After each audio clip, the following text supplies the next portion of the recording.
Well, welcome back, everybody. The old Farm All Super C. As you know, we ran it all week up Freiburg Fair. It sat there and idled for, well, Christ, almost 60 hours. And it runs fine, doesn't knock. But at idle, which most of the time it was above an idle, it has almost no, well, I shouldn't say it's got no oil pressure. She's sitting right on the edge of the red. It's actually touching it.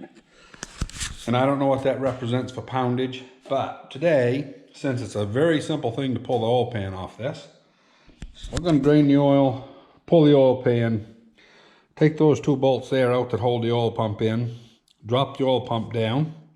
We're going to take a look at that and just see what stuff looks like in there. Probably pull a rod bearing out. Take a peek at that.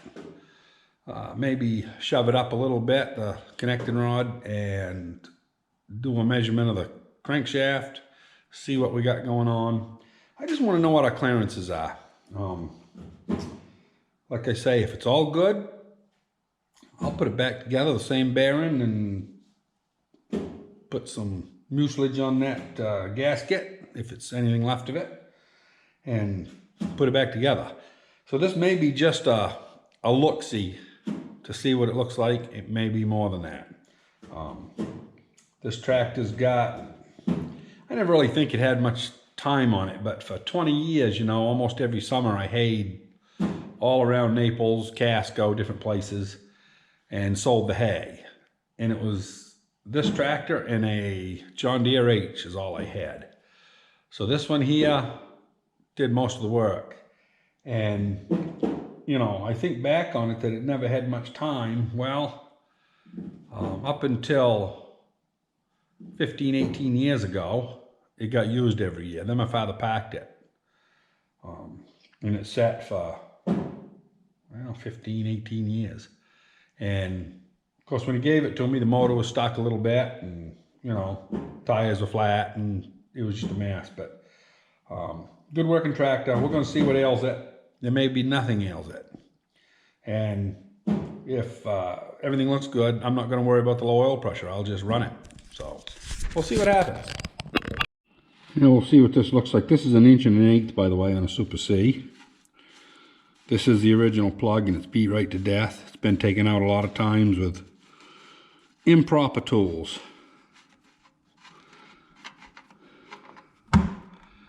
And pretty black. Not real bad though. A little gritty. Kind of grayish. We'll set that up there. Let that drain for a half hour and we will pull the pan off it.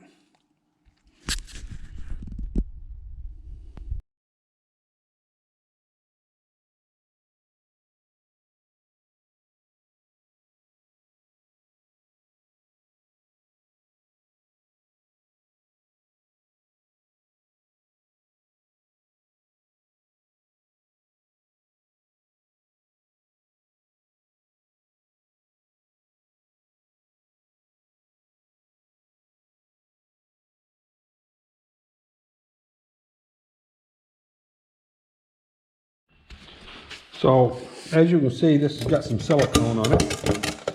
So this was actually, that's rust. Nasty. But like I say, it's been, oh geez, 1980 it was rebuilt. I'll tell you a quick story about it. So a little bit of backstory on this tractor. Yeah, I don't know if that thing's aimed right or not. There we go. I gotta check that out. That don't look right.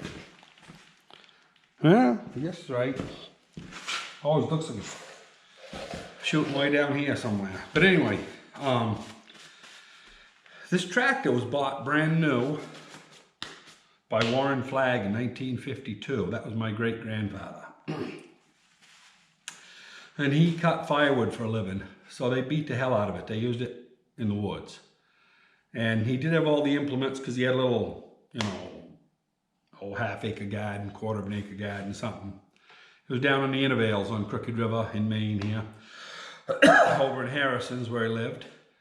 And anyway, my father bought this somewheres in the late 68, 69, somewheres in there.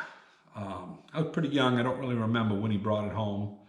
But he got this, he got all the implements with it. He got the Clark wood splitter and the engine that ran the wood splitter.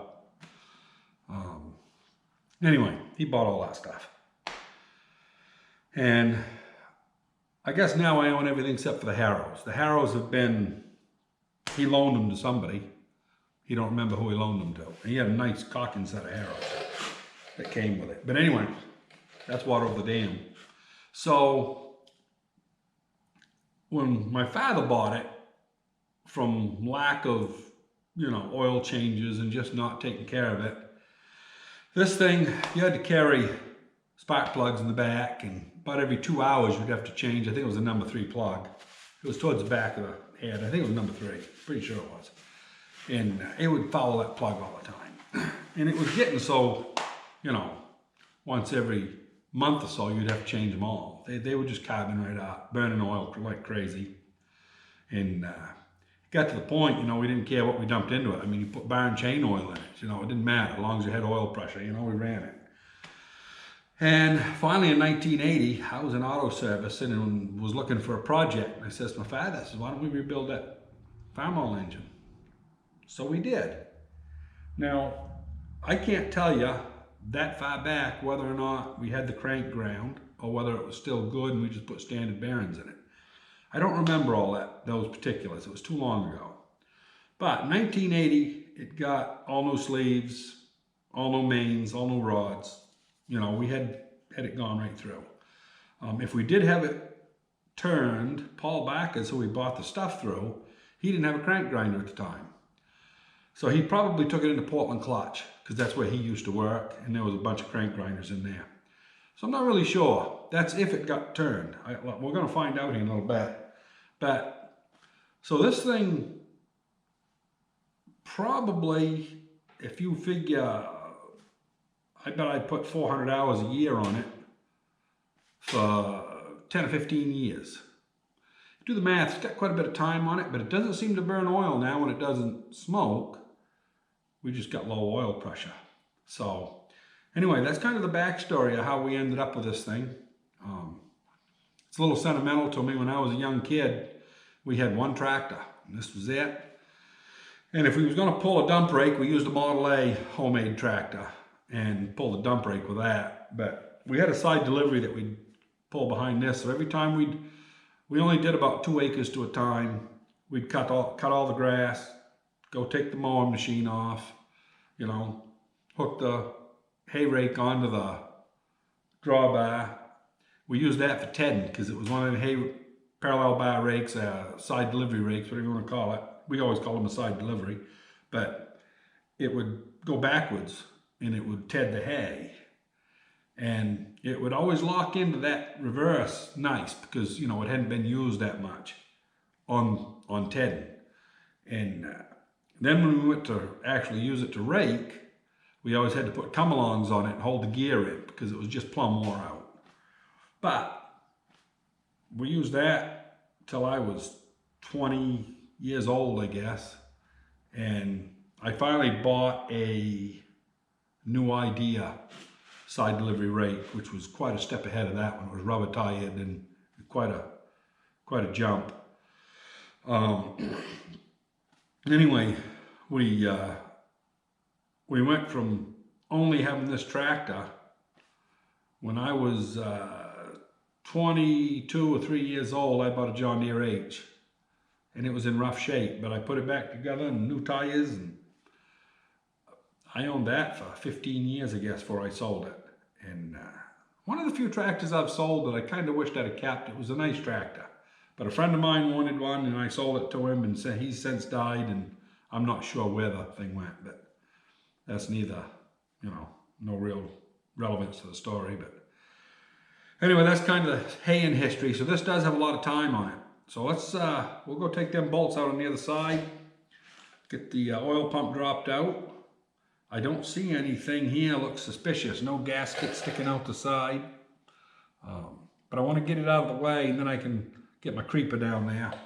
And we'll take a look at a rod bearing.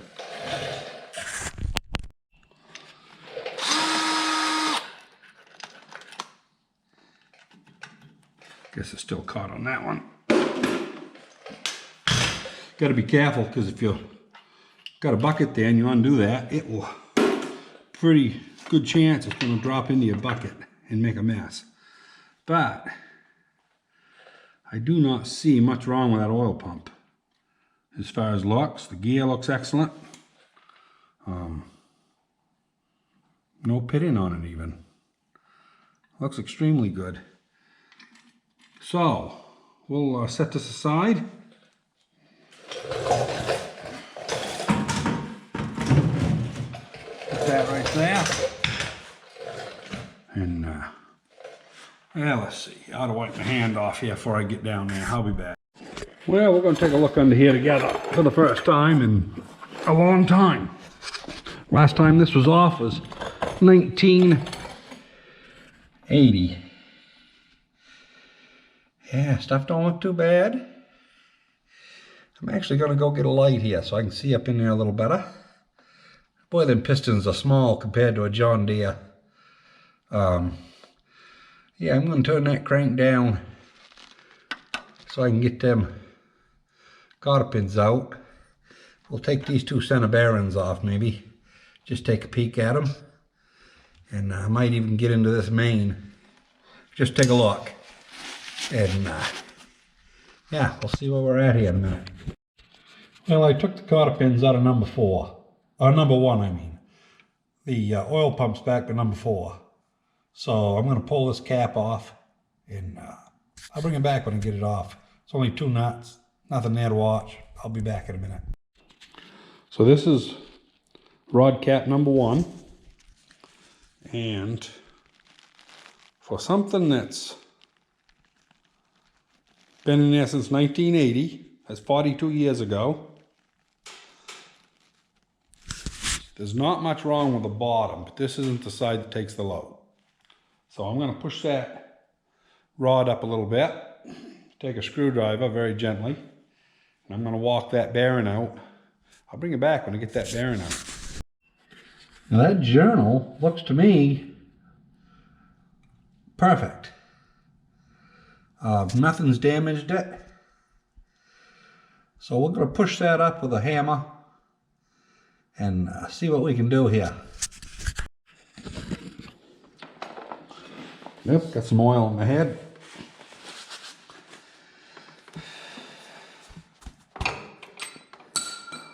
Well, that came out easy.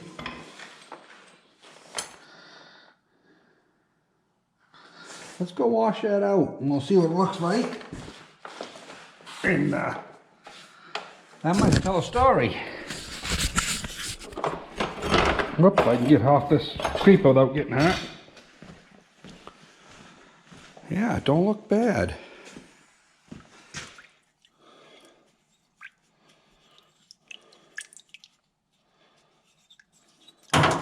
Whoop, easy.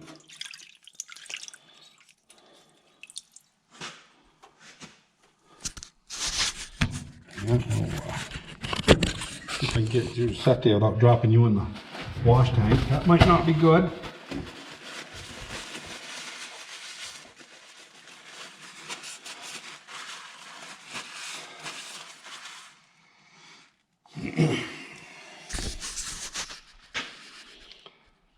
Well, it's almost burnished a little bit on the top. That might be from just running with a little bit low oil pressure at an idle. I don't know. But the rest of it doesn't look too bad. I'm going to see if I can put a couple of pieces of fuel line on them studs before I shove it up any further, so I don't mar up the crank. And I'm going to put a, well, let's see. I can't see nothing without my specs on. I'll be back. I gotta have them. For all you young bucks out there laughing, your day will come. So, we'll put that down there. That's a 20 over. So she must have been pretty worn when we was rebuilding it to go the first time to 20. I remember it wore out. It was wore out bad.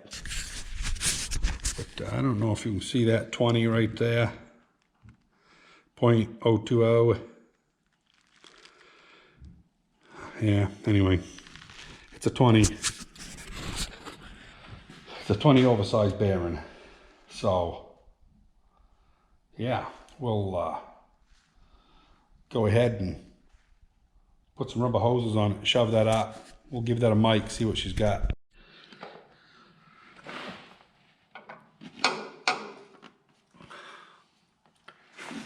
Alright, I'll put those on. Just a couple of pieces of 3/8. They may actually be 10 millimeter. I'm not sure what size they are. Nowadays it's hard to get actual 3/8 shit. So. Okay, I can get a mic right there. And like I say, that bearing looks darn nice to me. Oh, the journal rather. I'm gonna go get a set of mics and we'll find out what that is. Now just for the fun of it, I went in, this is 1 3/4 or 1 750. So I went in and I set this mic right here at 1 730. It should just set on over there. We'll see what it does. Well, it's a little loose, to say the least. So let's unlock it. Come on, there we go. And we'll actually see what it makes. See whether they put it in on the loose side or...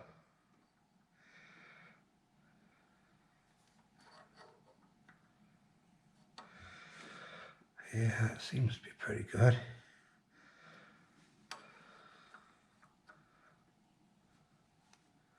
Yeah, it's about the same there. So it's still round. So now, if we take this light out, oh, 2 thousandths under. Wow. They ground that.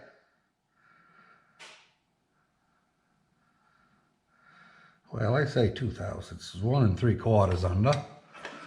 So they're actually about 3/4 under because it gives you 1/1000ths to hit. And yeah, it's right on the money.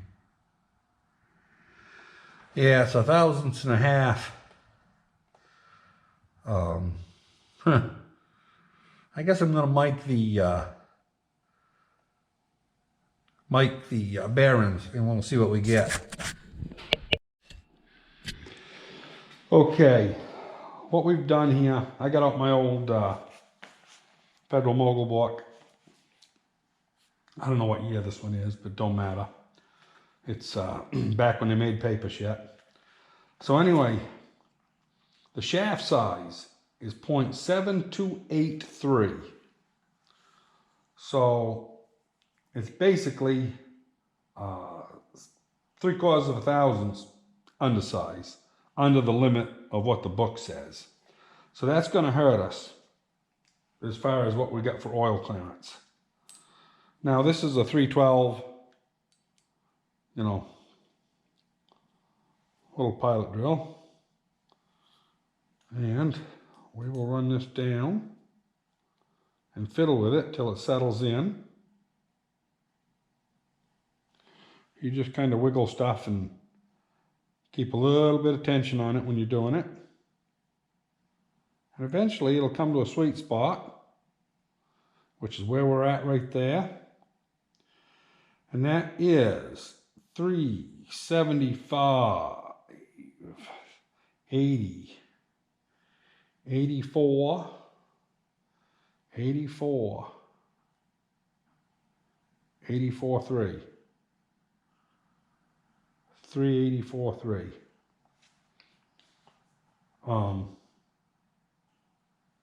Yeah, 384.3. So I'll write that down right here. 0.3843. And this here is 312 right on the money. I don't think there's any tenths on it. But we'll just do a double check.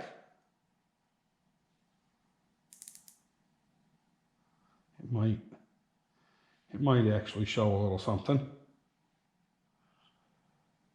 Oh, it is right on 0, 0.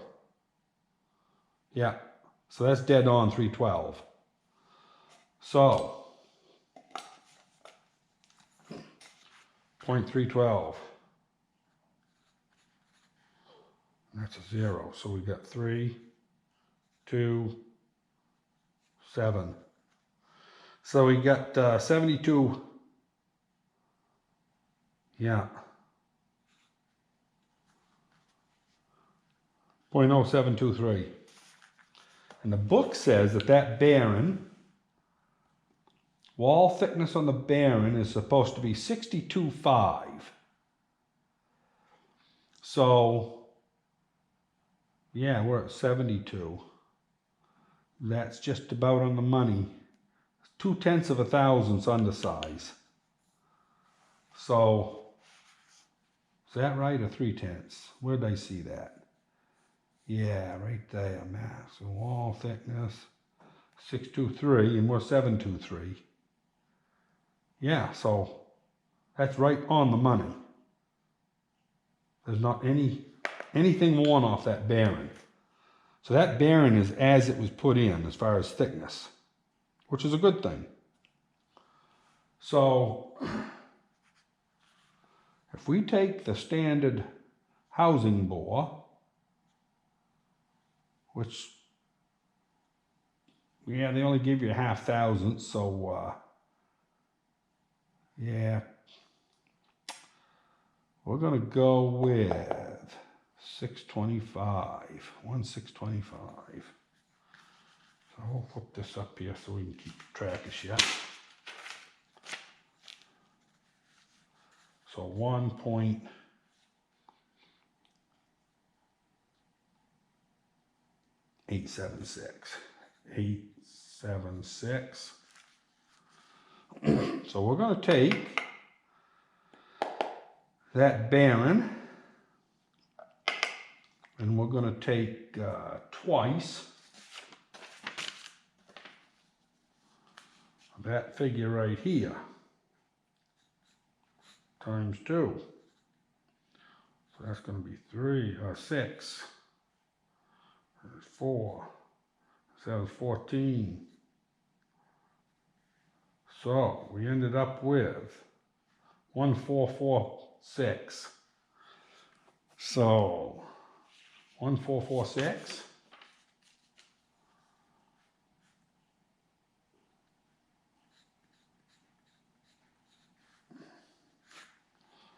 So I'm actually going to we're going to see here what we got for an actual bore size. This is how I'm doing it. You could put plastic gauge in there, and I may do it just for the fun of it, but we'll see what we got here. 1.876. Oh, 76, yeah. I do have a little bit of dyslexia once in a while, so.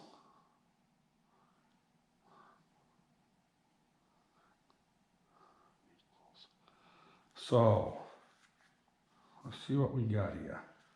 We've got 1.7314.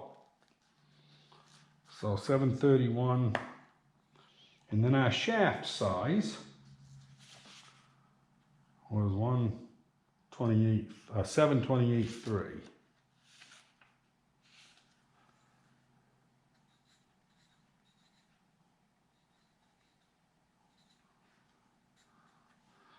So just for the fun of it,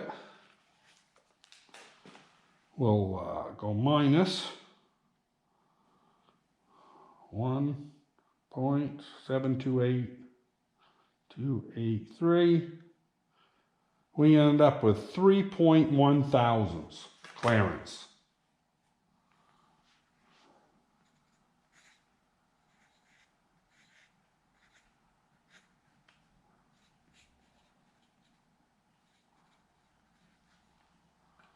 Okay. So that gives me something to go by. So now, if we go in the book here, under the line 2, it will tell you your oil clearance should be 0.0009, so less than a thousandth, to 3.4. So, sloppy as it is, we're within spec by 0.3 of a thousandth. It's too bad they ground that crank sloppy. Yeah, I hate that. You know, you never want to grind a crank to the, you know, the sloppiest size you can get. You always want to hit the number on the high side. At least within a tenth or two, you know. Time will give you more clearance. It never tightens up. So anyway, yeah, now the big question is, I'm pretty sure they're probably all going to be the same. Most guys, when they set their, you know, their gauge, they're within a tenth or so the whole way, unless they really had to head up the backside. I'm going to go and pop a main, and I'm going to do the same thing I just did here. We ended up right about at the max. I want to see if the main is as bad. And if it is, yeah, I may pull that crank and grind it to 30, and I'll hit the top number and put a fresh set of bearings into it, and I think it'll smarten up the oil pressure quite a lot. I mean, 3 thousandths, I mean, you can throw a cat out through that. I hate stuff that's loose like that. You know, a big old John Deere that's got a bearing that, you know, so big, and, you know, 2.5 inches wide, and they say, you know, the maximum clearance is like 3 thousandths. Yeah, I get that. But on something like a Super C that's got a small journal, I mean, this little bearing ain't nothing. Maybe an inch wide. Might be a little more than an inch, but I think it's about an inch. The length right there. Yeah. It's only 55 thousandths over an inch. So it's basically an inch. It's not much of a bearing. But we've done a lot of ciphering here. That's what we come out with. And I hope that was explained well enough that you can see, you can find out your stuff without plastic gauge. You know, numbers don't lie. The only place that we could have gotten, we used the, on the housing bore, you know, we used this one right here, which would be saying that it's the tightest it should be. If that housing bore was manufactured a 0.5 thousandths out, then we could technically be out of spec. I mean, we're right there. But it's a 0.5 thousandths either way you look at it. So anyway, I'm going to do that other one off camera. I'm going to pop it down. And I'll show it to you, of course, once I get it out. And we'll see what we got. So anyway, had quite a talk with Carol off camera about this. You know, the bearings really are almost immaculate. But, like she says, if it's out of spec, which it's right to the max on the rods, I'm going to pull this engine and we are going to straighten this crankshaft out so it's right. We'll have to grind it 30 at least on the rods. Whether or not we grind the mains to 20, I'm not sure. Because I'm not really sure what it makes, because you can't make a, you know, a main without taking the crank out. So anyway, this whole girl, tomorrow my job is, we're going to pull that motor. And some people might say pull the engine. Engine motor. I say it's an interchangeable word. I know some of the purists out there will have something to say about that. But back in the day, they were motors. So you could have an electric motor, you could have an electric engine. You know, they use them interchangeable. And anyway, I don't get too wound up either way, whichever people want to call it. But that's what we're going to do. And I want to show you a quick little thing. When I was out in Nebraska at a flea market, I found this goldenrod oil can made by Dutton Laneson Company, Hastings, Nebraska. And I got a quart one. This one here, I actually have oil in it. I've had it in it for 3-4 days. No leaks anywhere in the bottom. And it's got a good pump to it. So, it's got light oil. It's 520, 020 I think it is, or 520. One or the other. And then I got this one for the other one. So one's a pint, one's a quart. And same make, of course. The